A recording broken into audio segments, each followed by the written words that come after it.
तो जय हिंद साथियों, आज की इस वीडियो में देखने वाले हैं RRB NTPC CBT 1 exam 2025। RRB NTPC CBT 1 exam का कट ऑफ मार्क्स क्या रह सकता है 2025 में, इस वीडियो में पूरा डिटेल के साथ बताएंगे। और 2019 का जो कट ऑफ मार्क्स था वो भी आपको दिखाएंगे कि 2019 में कितना कट ऑफ मार्क्स गया था। तो चलिए फटाफट से वीडियो को शुरू करते हैं। आपसे ये रिक्वेस्ट होगा कि वीडियो को शुरू से लेकर एंड तक जरूर देखिएगा।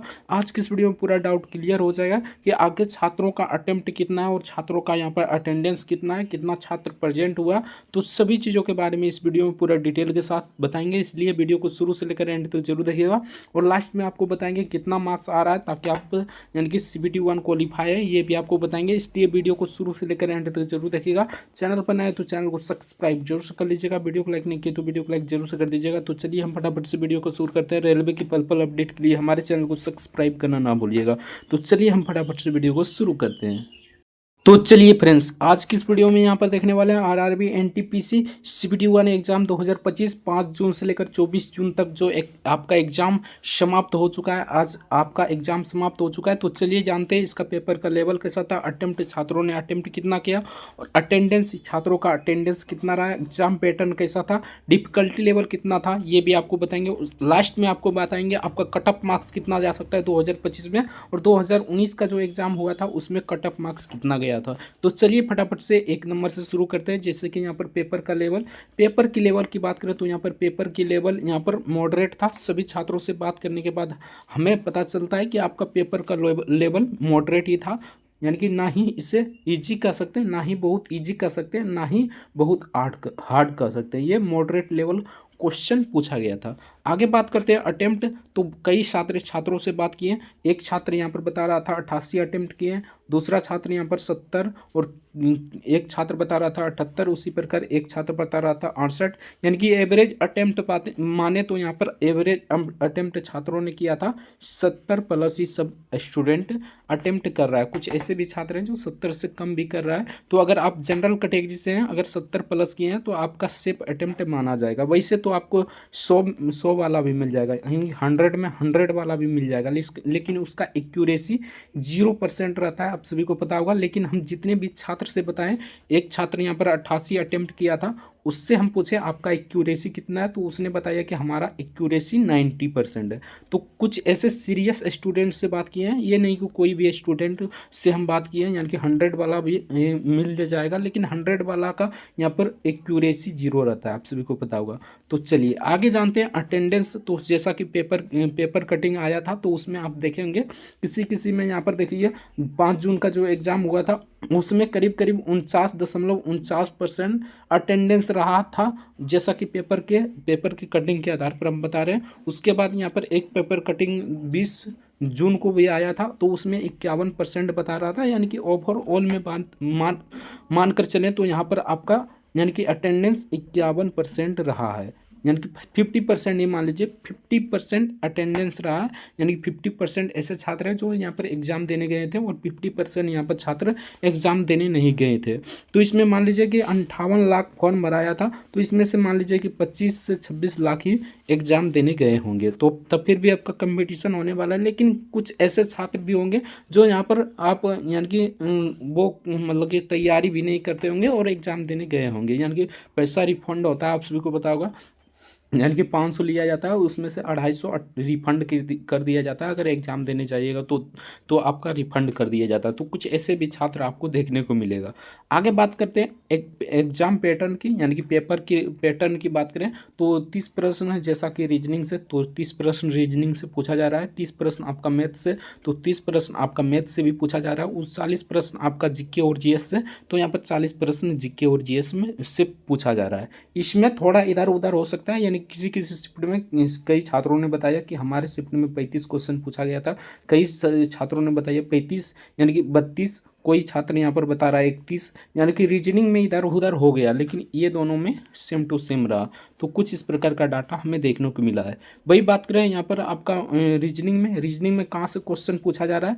अगर आप 12th लेवल के छात्र हैं तो ये आपके लिए मतलब कि थोड़ा सा हेल्पफुल होगा, तो इसे अच्छे से समझिए, ठीक ना।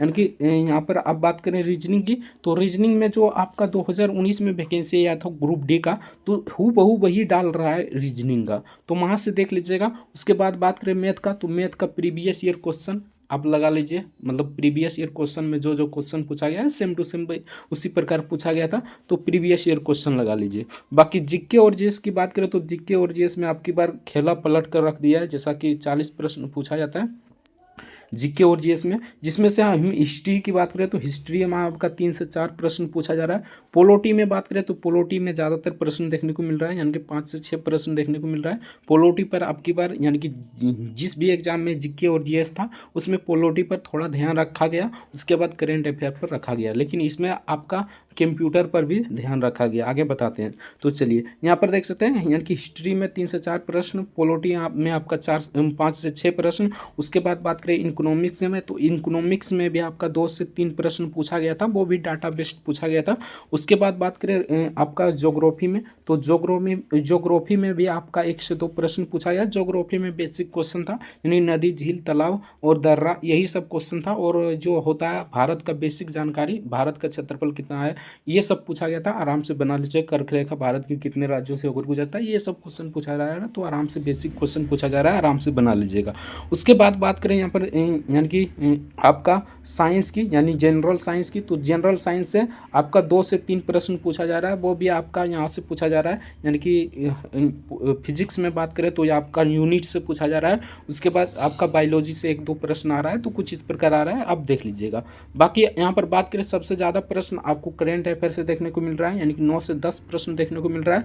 उसके बाद आपका यहाँ पर सबसे ज़्यादा प्रश्न देखने को मिल रहा है कंप्यूटर से भी 5 से 6 प्रश्न देखने को मिल रहा है। तो ये दोनों अच्छे से पढ़कर जाइए, आराम से आपका रिजल्ट होगा। यानी कि इसी दोनों से ज़्यादातर क्वेश्चन पूछा जा रहा है, यानी कि पैटर्न की पैटर्न बदलने की बात करें तो इसी में पैटर्न बदला है, बाकी सब पैटर्न सेम है। तो कुछ इस प्रकार आप देख सकते हैं। डिफिकल्टी लेवल की बात करें तो आपका मैथ में डिफिकल्टी लेवल होता है, उसके बाद रीजनिंग में डिफिकल्टी लेवल होता है। जीके और जीएस में क्या डिफिकल्टी लेवल होगा, जो जीके जीएस में जानते हैं वो मारिए, ठीक ना। तो मैथ में बात करें तो मैथ में 3 से 4 प्रश्न कैलकुलेटिव मिला था, जो आप बनाइएगा तब फिर भी नहीं बनेगा। उसके बाद रीजनिंग में बात करते हैं तो रीजनिंग में आपका पजल से थोड़ा, यानी कि टाइम टेकिंग है, लेकिन बनाइएगा तो आराम से बन जाएगा। उसके बाद आपका यहाँ की पजल हो गया, उसके बाद सिटिंग अरेंजमेंट, 2 ही चैप्टर जो है जो फंसा रहा है, यानी कि टाइम टेकिंग है, बाकी सब आराम से बन जाएगा, आराम से बना सकते हैं। उसके बाद बात करें कटअप की, तो 2019 का कटअप देखते हैं। तो 2019 में एवरेज कटअप की बात करते हैं। बाकी अगर ऑफिशियल देखना चाहते हैं तो डिस्कशन में लिंक दे देंगे टेलीग्राम का, तो टेलीग्राम पर डाल देंगे वो, यानी कि 2019 का कटअप, तो वहाँ से जाकर देख लीजिएगा। बाकी एवरेज में बात करें, यानी कि यानी कि हाईएस्ट कटअप की बात करें तो हाईएस्ट आपका 71 गया था, और 71 से ज़्यादा कटअप नहीं गया था, यानी कि 71 किसी जोन में तो इतना से कम ही गया था, यानी कि किसी जोन में 56 गया था, किसी में जोन में 60 भी गया था। ये जनरल की बात कर रहे हैं, तो कुछ इस प्रकार, यानी 71 से ज़्यादा नहीं गया था। अब की बार बात करें तो अब की बार देखिए, पिछली बार क्वेश्चन भी देखिएगा तो आराम से आप 70 क्वेश्चन आराम से बना लीजिएगा, ठीक ना। यानी कि कोई भी रोक टोक नहीं होगा, 70 से ऊपर भी जा सकते हैं। लेकिन अब की बार देख सकते हैं कितना, यानी कि मॉडरेट लेवल क्वेश्चन पूछा गया था, तो अब की बार तो 70 आपको बनाने में पसीना छूट जाएगा। तो कुछ इस प्रकार देख सकते हैं, यानी कि अब की बार तो यहाँ पर कटअप थोड़ा सा कम रहेगा, लेकिन कंपटीशन, यानी कि पिछली बार वैकेंसी भी था 34,000 यार, अब की बार 8,000 वैकेंसी है। तो पिछली बार यहाँ पर 3 गुना ज़्यादा वैकेंसी था, तो अब की बार तो थोड़ा कटअप जाएगा। वही कटअप की बात करें तो यहाँ पर एक्यूरेट कटअप नहीं बता सकते हैं, बाकी ये मानकर चलिएगा कि एक्यूरेट ही है। इस वीडियो को सेव जरूर कर लीजिएगा, जो कटअप बताते हैं वही होता है। तो चलिए जनरल की बात करें तो जनरल में अगर आपका 70 मार्क्स आ रहा है तो आपका CBT 1 में रिजल्ट हो सकता है। ये हम रो मार्क्स में बता रहे हैं, बाकी आपका जो नॉर्मलाइजेशन होगा तो 2-4 मार्क्स बढ़ेगा, तो वो बढ़ेगा, ठीक ना। ये हम नॉर्मलाइजेशन मार्क्स बता रहे हैं। उसके बाद EWS में बात करें तो EWS में आपका 67, यानी 67-68 आ रहा है, तो आपका मतलब मेरिट, यानी कि आप CBT 1 क्वालिफाई कर सकते हैं। इससे कम है तो तब फिर भी कर सकते हैं, लेकिन कुछ जोन में ऐसा होगा, यानी कि ओवरऑल में सब जोन का बता रहे हैं। किसी जोन में वैकेंसी भी ज़्यादा है, आप सभी को पता होगा, यानी कि जिसमें आपकी बार वैकेंसी ज़्यादा है उसमें कम फॉर्म फिलअप हुआ है, और जिसमें कम वैकेंसी है उसमें ज़्यादातर फॉर्म फिलअप हुआ है। तो कुछ इस प्रकार इस पर भी निर्भर करेगा। OBC की बात करें तो OBC में अगर 65+ आ रहा है, यानी कि रो मार्क्स, तो तब आपका CBT 1 में रिजल्ट हो सकता है। उसके बाद SC की बात करें तो एससी में अगर 60 आ रहा है तो आप तब आपका रिजल्ट हो सकता है। एसटी में बात करें तो एसटी में 58 से 60 आ रहा है तो आपका रिजल्ट हो सकता है। ये मत मानिएगा कि ऑफिशियल कटअप है, ये अनुमानित कटअप है। बाकी क्या होता है देखते हैं। अगर आंसर की आ जाता है, ठीक ना, आंसर की आ जाता है तब तो हम एक्यूरेट कटअप बता देंगे कि इतना कटअप जाएगा। तो चलिए 2-4 दिन में आंसर की भी आ जाएगा। जैसा कि आप सभी को पता होगा रेलवे मतलब आंसर की तुरंत ही जारी कर देता है, तो 2-4 दिन में आंसर की भी आ जाएगा। तो उससे आपको पता चल जाएगा कटअप कितना जाएगा। वो हम जो कटअप बताएंगे आंसर के आने के बाद जो कटअप बताएंगे बिल्कुल वही कटअप रहेगा। इसलिए चैनल को सब्सक्राइब जरूर से कर लीजिएगा। जब भी कोई अपडेट आएगा रेलवे के रिलेटेड तो सबसे पहले इस चैनल पर आपको दिया जाएगा। इसलिए चैनल को सब्सक्राइब जरूर से कर लीजिएगा। आज की इस वीडियो में इतना ही, बाकी मिलते हैं नेक्स्ट वीडियो में किसी नेक्स्ट टॉपिक के साथ। तब तक के लिए जय हिंद, जय भारत, वंदे मातरम। वीडियो देखने के लिए आपका बहुत बहुत धन्यवाद।